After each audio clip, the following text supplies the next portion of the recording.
नमस्ते। कितना मज़ा आता है ना हरियाली को देखकर। मुझे तो बहुत मज़ा आता है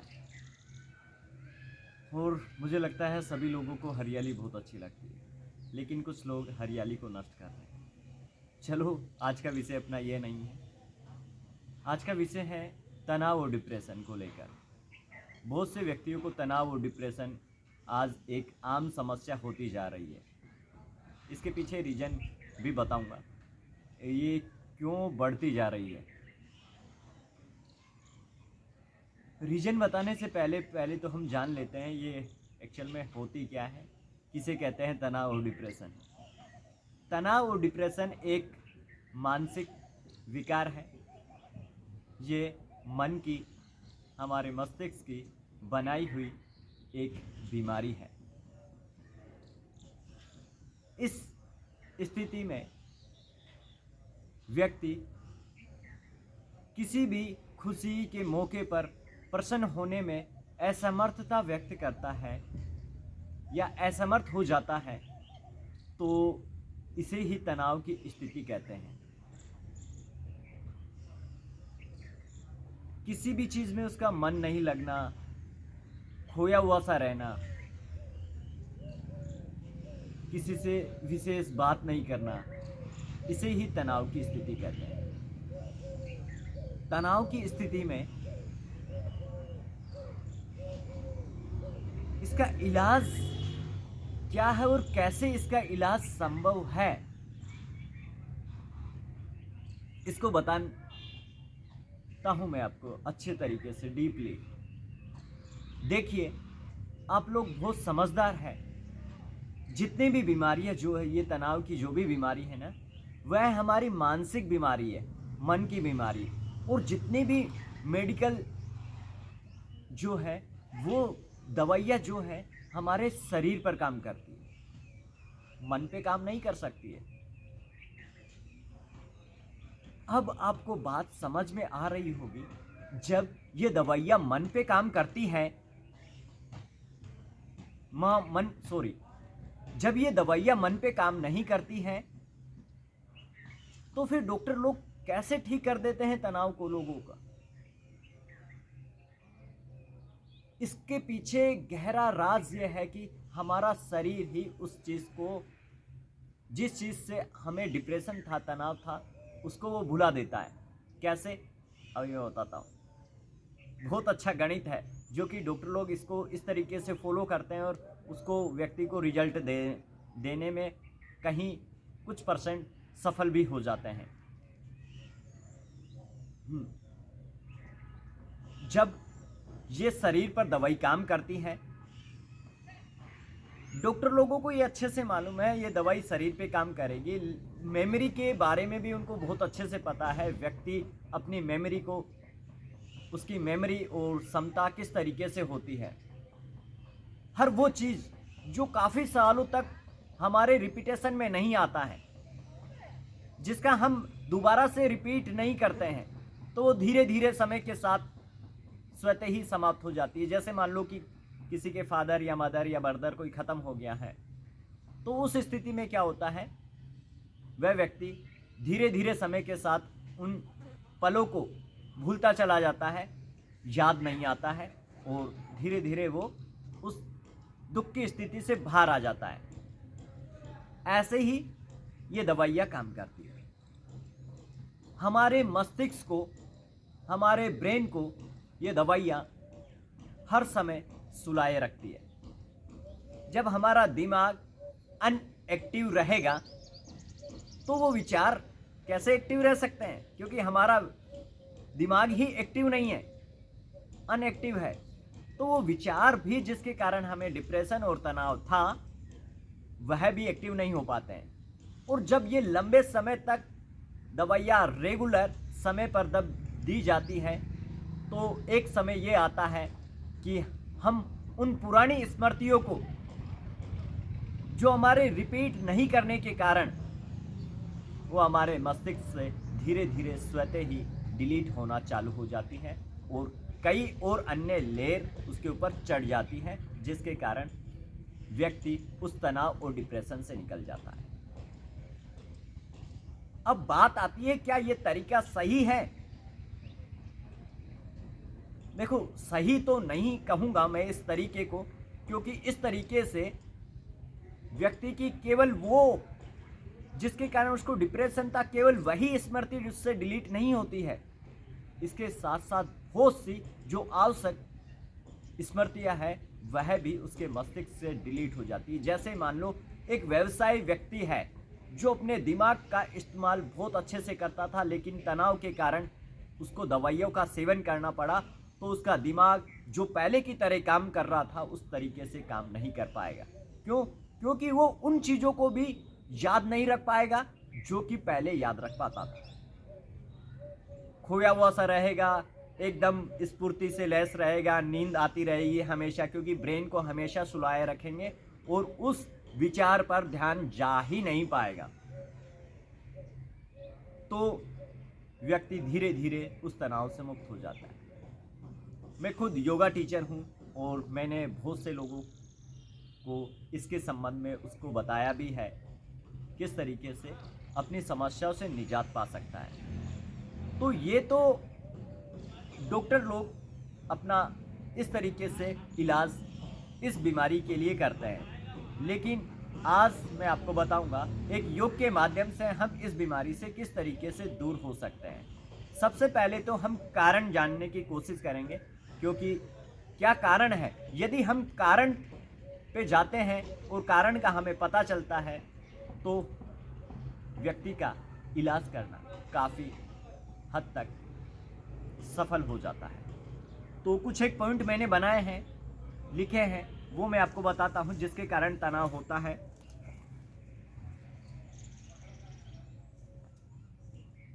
पहली चीज, डर। कुछ पॉइंट है। डर के कारण, वो डर कैसा भी हो सकता है। अंधेरे का डर है, अकेलेपन का डर है, तो उसके कारण भी जब लंबे समय तक वो घर में कोई व्यक्ति या कोई लेडी अकेली रहती है तो उसको डिप्रेशन और तनाव होने लगता है। दूसरा कारण है अपर्याप्त नींद। यदि व्यक्ति को प्रॉपर नींद भी नहीं लेता है तो धीरे धीरे वो डिप्रेशन और तनाव से घिरने लग जाएगा। इसलिए जरूरी है कि पर्याप्त नींद लेवे। तीसरा कारण है लगातार असफलताएं। लगातार असफल होने के कारण भी व्यक्ति तनाव में चला जाता है और अपने आप को ऐसा कमतर समझने लगता है कि मैं कुछ नहीं कर सकता, मेरे भाग्य में कुछ नहीं है। तो जब लगातार असफल होता जाता है, पैसा और समय जब व्यतीत होता जाता है, समय के साथ साथ वो डिप्रेशन और तनाव बढ़ने लगता है और खोया हुआ सा रहता है कि मैं जिस भी काम को करता हूँ मैं असफल हो जाता हूँ। चौथा कारण है अकेलापन। अकेलेपन के कारण भी तनाव और डिप्रेशन हो सकता है। पांचवा कारण है जिंदगी बदल देने वाली घटनाएं। हमारी जीवन में कुछ ऐसी घटनाएं होती है जिसके कारण हमारा पूरा जीवन बदल जाता है। हो सकता है कोई रोड एक्सीडेंट हो या हमारे किसी कारण से किसी का अहित हो गया हो जो कि उसके जीवन को पूरी तरीके से बदल देता है। हम जा रहे थे रोड पर और एक्सीडेंट हो गया जिसके कारण हमारे दिमाग से पूरी तरीके से, मैं उस समय नहीं जाता तो ऐसा नहीं होता। तो ये जब घटनाएं हमारे दिमाग पर हावी होने लगती है, बार बार वही विचार आते रहते हैं, तो हम तनाव में घिर जाते हैं। छठा कारण, लगातार लंबे समय तक बनी रहने वाली बीमारियां। कई बार ऐसी बीमारियां हो जाती है व्यक्ति को कि बहुत लंबे समय तक वो चलती है, तो वो सोचने लगता है क्या ये मेरी ज़िंदगी है, इससे बढ़िया तो मैं मर जाऊँ तो अच्छा है। तो जब इस तरीके के नकारात्मक विचार आते हैं, मैं कब सही स्वस्थ हो पाऊँगा, तो तनाव होने लग जाता है। सातवां कारण है पुरानी यादें। कुछ ऐसी घटनाएं, कुछ ऐसी यादें जो बचपन में हमारे साथ में, कुछ ऐसी विचित्र घटनाएं जो हमने नहीं की और हमारा नाम आ गया हो, या हमने जानबूझ के हमारे जो मन के विकार है उनके वशीभूत होकर हमने कुछ ऐसी घटनाएं कर दी, हमारे केवल इंजॉयमेंट के कारण किसी का अहित हो गया हो, वो घटनाएं, शराब का सेवन, पैसे की कमी, परिवार का सही नहीं चलना, उटपटांग काम करना, जुआ, वो ये शराब के कारण डिप्रेशन और तनाव आने लगता है। फिर घरेलू या सामाजिक कलह, या तो परिवार में कोई कलह हो जाएगी, वाइफ से, बच्चों से, किसी से भी, या सामाजिक कोई कलह हो, आस पड़ोस से किसी से भी हो सकती हो, उसके कारण भी तनाव और डिप्रेशन रह सकता है कि आस पड़ोस के लोग ऐसे हैं, हमें इस जगह नहीं रहना है, ये गाली गलौज करते हैं। तो जब लंबे समय तक बनी रहती है तो तनाव और डिप्रेशन हो जाता है। 10वां कारण है वंशानुगत कारण भी हो सकता है इसका, ये अपन खा भी सकते हैं, पिता से आई, बेटे में आई, तो इस तरीके से ये समस्या हमारे जीवन में, ये कुछ एक कारण है जिनके कारण ये तनाव हो सकता है। अब बात आती है इसके लक्षण क्या है। यदि इसको जांचे तो कैसे पता करें कि हमें तनाव और डिप्रेशन है, तो इसको जांचने और मापने का कुछ एक तरीका है जिसके कारण कुछ लक्षण है, वो मैं आपको बताता हूँ। जरूरी है सब सिम्टम एक जैसे ही हो, आप एनालिसिस कर सकते हैं। जैसे लंबे समय तक जब तनाव और डिप्रेशन होता है तो सिर दर्द भी होने लगता है, सिर भारीपन होता है। इसके अलावा दांत या जबड़े जो ये करते हैं ना, गुस्से में जो करते हैं, दांत पीसना जिसे कहते हैं, मुहावरा भी, ठीक है, वो स्थिति भी आ सकती है। शरीर में थरथराहट होना, मतलब कि कंपन होना, डर जाना, मतलब कि पूरी तरीके से उस वो स्थिति, वो भी एक लक्षण हो सकता है। चौथा का मतलब कि सिम्टम्स है, लक्षण है उदास रहना। व्यक्ति हमेशा उदास रहेगा, किसी से बात नहीं करेगा, कुछ नहीं करेगा, उदास रहेगा। ज़्यादा या कम सोना, या तो व्यक्ति तनाव की स्थिति में ज़्यादा सोएगा क्योंकि उसके पास कुछ कर नहीं सकता, तो इससे बढ़िया वो सोता रहता है, या फिर कम सोएगा, नींद नहीं आएगी, बेचैनी रहेगी उसको। ये दोनों स्थितियाँ हो सकती है। या ज़्यादा खाना खाना, कुछ व्यक्ति तनाव की स्थिति में ज़्यादा खाना खाने लगते हैं या कम खाना खाने लगते हैं, ये दोनों स्थितियाँ आ सकती है इसमें भी। किसी की बात पर कम ध्यान देना, जैसे कोई व्यक्ति कुछ कह रहा है तो उसको, क्योंकि वो तनाव और डिप्रेशन में है, तो किसी वहाँ ध्यान ना देकर अपने ही उस विचार में, जिस कारण से उसको टेंशन है, वहाँ खोए हुए से रहना, इसलिए व्यक्तियों के विचारों पर कम ध्यान देने लगता है। अपने को दूसरों से कम समझना कि ये तो कर सकता है लेकिन मैं नहीं कर सकता इस काम को, तो अपने को कम, जब लंबे समय तक ये करने लगता है, ये होने लगता है, तो धीरे धीरे ये, मतलब कि ये जो लक्षण है ये भी तनाव का ही एक लक्षण है। अपने ऊपर भरोसा का अभाव होना, खुद को भरोसा नहीं होना, छोटी छोटी बातों में चिढ़ जाना, खुद को बेकार समझना कि मैं बेकार हूँ, सब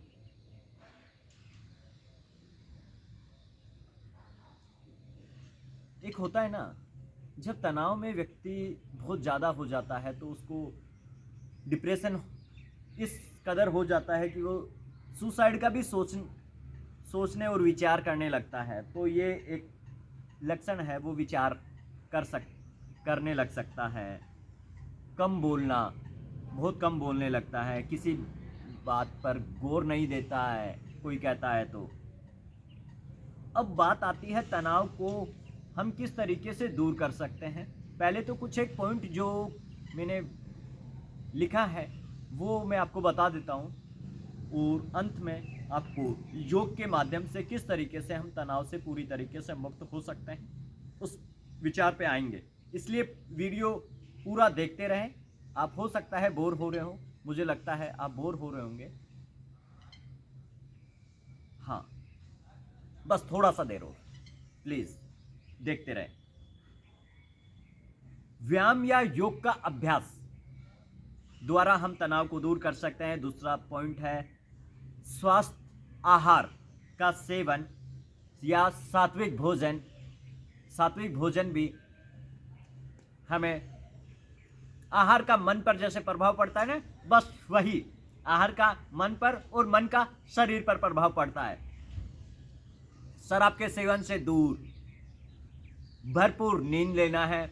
जब भरपूर नींद लेंगे तो हम फ्रेश महसूस करेंगे अपने आप को, थकावट को दूर करती है, थकावट दूर रहेगी तो हम एक्टिव रहेंगे। मेडिटेशन या मंत्रों का उच्चारण, हमें मेडिटेशन और मंत्रों का उच्चारण करना है। मंत्रों का उच्चारण हमारे शरीर में वाइब्रेशन को बढ़ाता है, जो भी गंदगी और विकार है वो धीरे धीरे दूर होने लगते हैं। इसके लिए ओम का उच्चारण काफ़ी बेस्ट मंत्रोच्चारण है। सकारात्मक संगीत सुनना, हमेशा सकारात्मक संगीत सुनना। बहुत से लोगों को मैंने देखा है जो नकारात्मक संगीत सुनते हैं, सैड सॉन्ग सुनते हैं जिसे कहते हैं, वो नहीं सुनना है। प्रतिक्रियाएं देना शुरू करें। कोई भी व्यक्ति कुछ कह रहा है तो प्रतिक्रियाएं दे कि ऐसा नहीं, हमें आपकी बात सही नहीं है, उसकी बात को गौर से सुनना और फिर प्रतिक्रिया देना। नहीं, ऐसा हो तो बहुत अच्छी बात है, ऐसा हो तो बहुत अच्छी बात है। इस तरीके से प्रतिक्रियाएं देना। मम्मी कुछ कह रही है तो उसको प्रतिक्रिया दे, तो भी हम हमारे डिप्रेशन और तनाव को बहुत जल्दी हम ख़त्म कर सकते हैं। हंसने वाली तस्वीरें लगा सकते हैं घर में, लाफिंग वाली कुछ भी। जैसे अभी कुछ समय पहले मैंने स्टेटस पे डाला था, एक हम पहाड़ पे जा रहे थे, बहुत इंटरेस्टिंग बात। हम पहाड़ पे जा रहे थे, रास्ते में करीबन 35 लोग थे हम। रास्ते में एक आदमी पोटी कर रहा था, मैंने उसका फ़ोटो खींचा और उसको स्टेटस पे डाला। तो मतलब कि ऐसी हंसने वाली, लाफिंग वाली, मतलब कि घर में पिक्चर्स वगैरह लगा सकते हैं। ज़रूरी नहीं है ऐसी ही कुछ भी, मैं तो हंसता रहता हूँ इसलिए कह रहा हूँ। पेंटिंग कर सकते हैं, अपना कोई भी पेंटिंग का वर्क कर सकते हैं। नंगे पैर मिट्टी में चलने से भी काफ़ी हमें एनर्जेटिक और उन चीज़ों से दूर होने में काफ़ी मदद मिलती है। अब बात आती है हम योग के द्वारा किस तरीके से तनाव को दूर कर सकते हैं। देखिए, कुछ ऐसे गेम्स आपको खेलने हैं पहले तो, जिसमें आप अपना माइंड इस्तेमाल कर सकें, दिमाग इस्तेमाल कर सकें। आप किसी भी काम को करते हैं तो जहां दिमाग इस्तेमाल कर रहे हो, आप वर्तमान में रहते हो, तो यही आपको करना है। आपको वर्तमान में रहना है, ना भूत का सोचना है, जो पीछे कुछ हो चुका है उसका बारे में नहीं सोचना है, ना कुछ आगे होने वाला है कि मेरे से कुछ हो नहीं रहा, मुझे घर चाहिए, बंगला चाहिए, किराए के मकान में नहीं रहना, ना फ्यूचर के बारे में सोचना। इन दोनों ही, ये दो ही चीज हमें तनाव में लाकर छोड़ देती है, या भूतकाल या भविष्यकाल। जब इन दोनों को आप डिलीट कर देंगे, भूत और भविष्य, और वर्तमान में रहेंगे, तो हमारा टेंशन छूमंतर। और वर्तमान में रहने के लिए एक तो आप ये कर सकते हैं कि जिसमें हमारा दिमाग लगे, वो गेम खेलना है, मूवी देखने हैं, नाटक देखने हैं, पहाड़ों पे घूमना है, इंजॉय करना है। जब आप पहाड़ों पर भी घूमते हैं तो एक भाटे से दूसरे भाटे पे आप गिर नहीं जाए। अपने शरीर का संतुलन बनाए रखने के लिए आपको वर्तमान में रहना ही होगा। यह भी एक तरीका है जिसके कारण आप तनाव को दूर कर सकते हैं। अपन योग को किस तरीके से, यदि हम बेस से तैयार करें, हमारे अंदर विकार जो उत्पन्न होते हैं, हमारे अंदर गंदगी के जमा होने के कारण ही नकारात्मक विचार हमारे ऊपर हावी हो जाते हैं। तो इसके लिए शुद्धि क्रियाएं, जैसे कुंजल क्रिया, वस्तुधोती, सूत्रनेति, जलनेति, कुंजल, आसन, प्राणायाम, ये सब हमारे अंदर से गंदगी को बाहर निकालने का काम करते हैं। बॉडी को डिटॉक्स करना है। डिटॉक्स करने के हमने पहले भी, इससे पहले वीडियोस वगैरह डाल रखे हैं, वो आप देख सकते हैं। बॉडी को डिटॉक्स कैसे कर सकते हैं, यदि किसी भाई को और अच्छे से जानना है तो कमेंट करके पूछ सकते हैं, मैं पर्सनली उसको वह सजेशन मैं आपको बताऊंगा। नाड़ी शोधन सबसे उपयुक्त तरीका है जिसके कारण हम हमारे तनाव और डिप्रेशन से दूर हो सकते हैं। हमारे ब्रेन को क्या चाहिए? पानी और ऑक्सीजन, ये दो ही चीज चाहिए, कुछ भी नहीं चाहिए और, पानी और ऑक्सीजन। यदि आपने पर्याप्त मात्रा में पानी पिया और ऑक्सीजन, जो कि आपका नाड़ी शोधन के द्वारा भरपूर और अच्छी तरीके से आप श्वास प्रश्वास पर आपका पूरी तरीके से नियंत्रण हो पाएगा। धीरे धीरे ये स्थिति आते हुए आपकी केवल कुंभक वाली स्थिति आ सकती है। जैसे अभी मैं 5 से 6 मिनट श्वास को रोक सकता हूँ, ऐसे ही आप भी अपनी श्वास पर नियंत्रण कर सकते हैं। श्वासों पर नियंत्रण हो गया तो आप ये मान लो कि आपका तनाव रहेगा ही नहीं। आप नाड़ी शोधन का रेशो भी 8 का ले आएंगे ना, मैं गारंटी से कह सकता हूँ कि आपको तनाव नहीं है। समझ रहे हैं?